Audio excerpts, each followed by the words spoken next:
pour persuader les hommes d'accepter leur doctrine. Les mauvais esprits procèdent de diverses manières. Parlent des révélations. Ils s'en servent auprès des chrétiens qui s'imaginent que le surnaturel procède uniquement de Dieu. En ce cas, leur enseignement s'adresse directement à la personne. Il y aura illumination sur tel passage des Écritures ou des révélations ou bien des visions du Christ ou encore ils se serviront de citations bibliques qui se présenteront spontanément à la pensée et qui semblent données par le Saint-Esprit. Puis, ce sera les suggestions. Ils injectent leur enseignement ou raisonnement même de la victime qui s'imagine adopter ses propres conclusions. Sous cette forme, les enseignements des esprits séducteurs semblent si naturels, ils se présentent de façon si subtile qu'ils font corps avec le fonctionnement normal des facultés intellectuelles. Les mauvais esprits imitent, copient, contrefont l'activité du cerveau.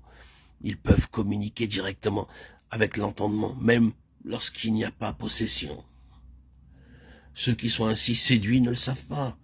Ils s'imaginent que c'est à la suite de raisonnements tout personnels qu'en matière religieuse, ils acceptent ou rejettent ceci ou cela. Et ne voient pas que les esprits séducteurs les ont amenés à raisonner hâtivement, parfois sans données suffisantes ou sur de fausses prémices, donc sur un faux point de départ. Et que l'aboutissement obligé, logique, c'est une fausse conclusion. Les mauvais esprits atteignent donc leur but, qui est d'enraciner le mensonge dans l'entendement de leurs victimes. Puis ils utilisent des doctrines apparemment humaines. Ils se servent des hommes, docteurs, professeurs, théologiens, qu'ils ont plus ou moins contaminés et qui sont censés communiquer la vérité sans restriction, sans altération. Hommes que généralement on croit absolument à cause de leur piété. Vous entendez dire fréquemment, monsieur, un tel est tellement bon, c'est un saint homme. Et je crois ce qu'il dit. On considère sa vie comme garantie suffisante de sa doctrine, alors qu'il faudrait juger cette doctrine d'après les Écritures, indépendamment de la vie et du caractère de l'homme.